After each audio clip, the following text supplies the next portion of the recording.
गणेशोत्सव में हम खड़े हैं और यहाँ हम पहले से बोल रहे थे कि फोर्ट का राजा, लेकिन नहीं, यहाँ लोग उन्हें बोलते हैं इच्छा पूर्ति गणेश। यहाँ जो भी कोई आता है उसकी इच्छा पूरी होती है, ऐसे कहा जाता है। हम देख सकते हैं इस इच्छा पूर्ति गणेश को, और इस मूर्ति को हम देखते हैं विजय खातू ने ये मूर्ति बनाई है, प्रसिद्ध मूर्तिकार है और एक राजा के रूप में माना जाता है ये इच्छा पूर्ति गणेश। हम देख सकते हैं कि कैसे जेवर जो है ये पहनाए गए हैं, गहने पहनाए गए हैं राजा को, और उसके जो चरण है वो भी सोने के हैं, हाथ भी जो है वो भी सोने का है, और इच्छा पूर्ति गणेश करके उन्हें माना जाता है। इसलिए हर कोई यहाँ आके इच्छा व्यक्त करता है और ये राजा, ये इच्छा पूर्ति गणेश वो इच्छा पूरी करता है, ऐसे कहा जाता है।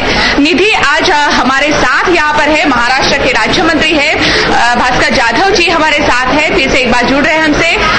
जाधव जी, यहाँ पर हमने देखा कि इच्छा पूर्ति गणेश है, हर कोई इच्छा पूरी करता है, लेकिन केंद्र और राज्य में हमने देखा तो राजनीति में बहुत कुछ उथल पुथल हो रहा है, तो इच्छा पूर्ति जो गणेश है उसके आशीर्वाद की उतनी ही जरूरत है महाराष्ट्र को, क्या कहेंगे?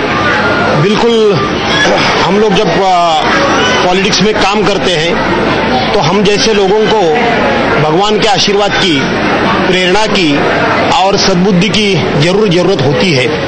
तो हम लोगों की भी यही इच्छा है, ये जो फोर्ट का इच्छा पूर्ति गणेश है उससे हमारे जो नेता आदरणीय शरद चंद्र जी पवार साहब है, हमारे महाराष्ट्र का नेता आदरणीय अजित दादा पवार साहब है, ये देश के हित के लिए और महाराष्ट्र के हित के लिए जिस तरह से जनता के हित के लिए काम करना चाहते हैं, डिसीजन लेना चाहते हैं और उसका इम्प्लीमेंट भी करना चाहते हैं, तो उनके मन में महाराष्ट्र की जनता के लिए और देश की जनता के लिए जो भी इच्छा है वो भी इच्छा ये हमारा फोर्ट का इच्छा पूर्ति गणेश पूरी करे, ऐसी मैंने प्रार्थना की है। जाधव जी, हमने देखा कि केंद्र और राज्य में एनसीपी में कोई तालमेल नहीं है, ऐसे दिखाई दे रहा है, और अजित दादा ने जैसे ही इस्तीफा दिया है ये बात सामने भी आई है, तो एनसीपी में देखा जाए तो एक संभ्रम की अवस्था है, क्या कहेंगे?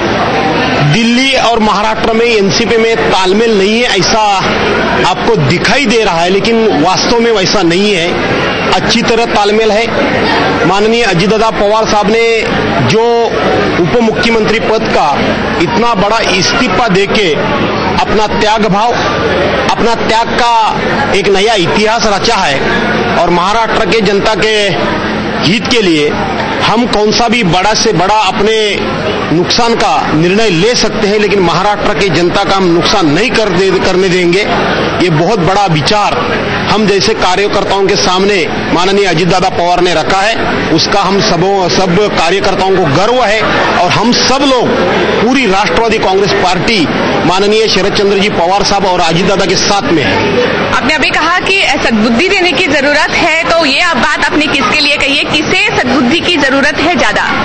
महाराष्ट्र के जनता के हित के लिए जो अच्छे काम करने चाहते हैं वो सब उनको भी, और जो करना नहीं चाहते उनको भी सद्बुद्धि दे इच्छा पूर्ति गणेश, ऐसी मेरी प्रार्थना है।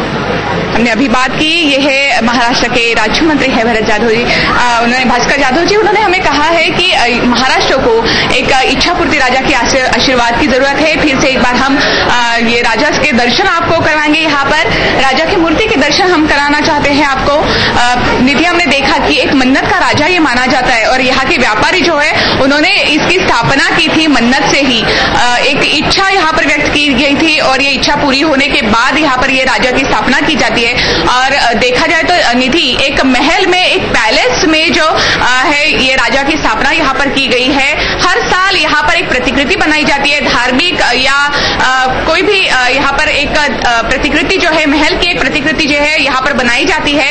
और इस महल में इस बार बीकानेर का, ये राजस्थान का एक महल है लक्ष्मी निवास, और इस महल में ये राजा जो है वो यहाँ पर विस्थापित हुआ है, और इच्छा पूर्ति राजा कहा जाता है। और यहाँ पर एक मूषक है, इस मूषक के कान में इच्छा जो है वो बताई जाती है, और इच्छा बताने के बाद ये इच्छा सीधे गणपति बप्पा के पास जाती है, और फिर ये इच्छा पूरी होती है, ऐसा मानना है यहाँ के गणेश भक्तों का। और इसलिए हर कोई यहाँ आकर गणपति बप्पा से अपनी इच्छा कहता है, इसलिए इस राजा को इच्छा पूर्ति गणेश ऐसे कहा जाता है। जी निधि। से बप्पा के दरबार में राजनेता भी पहुंच रहे हैं और आपने बात भी की है, लेकिन क्या उनसे ये पता चल सकता है, क्या वो कह सकते हैं कि आखिर कल के बैठक में क्या कुछ फैसला लिया जा सकता है? जी दीदी, फिर से हम एक बार जाधव जी से बात करना चाहेंगे। अभी हमारे एंकर ने भी पूछा है कि नगर विकास की तरफ से जो भी बैठक हुई थी उसमें क्या सही है, कोई फैसला लिया गया है? काय के बारे में नगर विकास जी, अभी देखा जो भी चल रहा है, जिस तरह से जो घोटाले सामने आए हैं उसके बारे में भी एक अहम फैसला जो है वो लेने की बात कही गई थी और इसीलिए एक बैठक भी बुलाई गई थी। उस बैठक में कुछ फैसला हो पाया नहीं? ऐसी जो बैठकें होती है वो वरिष्ठ लेवल पे होती है। ऐसे बैठक में हमको शामिल ज्यादा तौर पे किया नहीं जाता है, तो ऊंचे लेवल पे क्या फैसले होते हैं वो मालूम करना पड़ेगा मुझे। आज के तारीख में ऐसे फैसले के बारे में मुझे कुछ आइडिया नहीं है।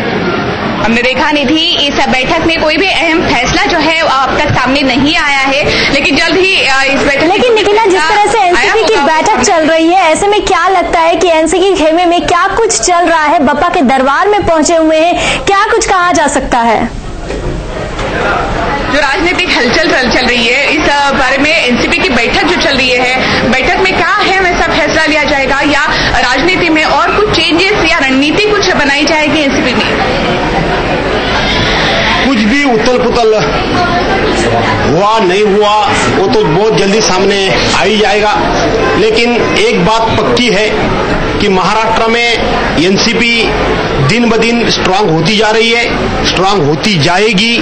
आदरणीय पवार साहब कल बंबई आ रहे हैं, हम लोगों की मीटिंग हो रही है। उसके बाद में पवार साहब हमको जो भी आदेश देंगे वो हमारे लिए अंतिम होगा, लेकिन मैं कार्यकर्ता के तौर पे, एक एनसीपी का कार्यकर्ता के तौर पे मैं बोलता हूं कि हमको हमारी पार्टी महाराष्ट्र में मजबूत करनी है और कार्यकर्ता करके मैं ये काम आज से ही शुरू कर रहा हूं। जाधव जी, हमने देखा कि अजित पवार जी ने भी अपना इस्तीफा दे दिया है और ये इस्तीफा मंजूर होगा या नहीं, क्या कहेंगे आप?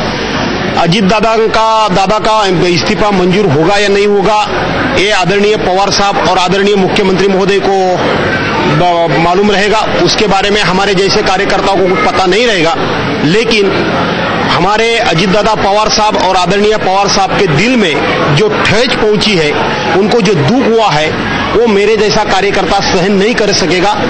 उससे ज्यादा हम लोगों को दुख हुआ है, तो हमारा काम ये बनता है कि इस्तीफा मंजूर करे या ना करे, लेकिन हम लोग पार्टी मजबूत करें, ये हमारा काम है और ये काम मेरे जैसे हजारों कार्यकर्ता, लाखों कार्यकर्ता जरूर करके बताएंगे। ये हमारी प्रतिज्ञा है। चलो जी, अजित दादा ने जब इस्तीफा दिया है तो जो भी एमएलए है एनसीपी के, वो सभी अजित दादा के साथ है और उनका इस्तीफा जो है मंजूर ना किया जाए, ऐसा उनका कहना है। आप भी ऐसे ही कहते हैं, क्या यही स्टैंड रहेगा आपका? बिल्कुल, हम कल भी पवार साहब को हाथ जोड़ के विनती करेंगे कि जिस टीम में अजित दादा नहीं रहेंगे, उस टीम में हमारे जैसे कार्यकर्ता को रहना बड़ा दुख होता है, लेकिन आखिरी पवार साहब हमारा ब्रह्मास्त्र है। वो हमें जो आदेश देंगे उसके बाहर हम जाएंगे नहीं, लेकिन कार्यकर्ता के तौर पे पवार साहब को और अजित दादा को जो दुख हुआ है, उसका दुख हमें दूर करने का एक ही हमारे हाथ में काम है, वो हमारी पार्टी मजबूत करना। ऐसा मैं समझता हूं। बोल के कुछ फायदा नहीं है, बोल के कुछ हाथ निकल आने वाला नहीं है, कुछ तो करके बताएंगे और वो दुख हल्का करने का काम हम करेंगे, ये मेरी प्रतिज्ञा है। जाधव जी, इच्छापूर्ति गणेश के सामने आज हम खड़े हैं, क्या कहेंगे आप गणेश को इस बारे में? इस गणेश पे मेरा बहुत भरोसा है और इस गणेश से जरूर इच्छापूर्ति करता है।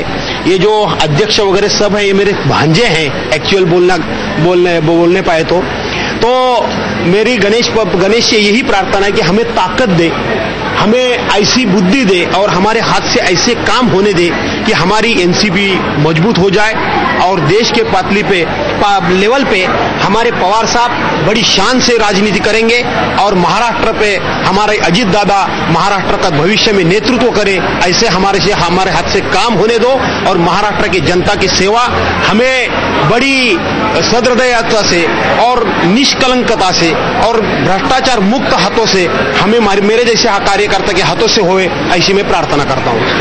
जी धन्यवाद समय मुंबई से बातचीत करने के लिए। हमने देखा कि राज्य मंत्री भास्कर जाधव भी हमारे साथ है और महाराष्ट्र की राजनीति में निकली जो भी कुछ उथल-पुथल चल रही है, इस बारे में भी एनसीपी की बैठक है और उसमें शरद पवार जी से ये कहा जाएगा कि दबाव बढ़ाने की कोशिश यहाँ के जो कार्यकर्ता या जो एमएलए है वो करने की कोशिश जरूर करेंगे। जी निखिला, जाहिर सी बात है कि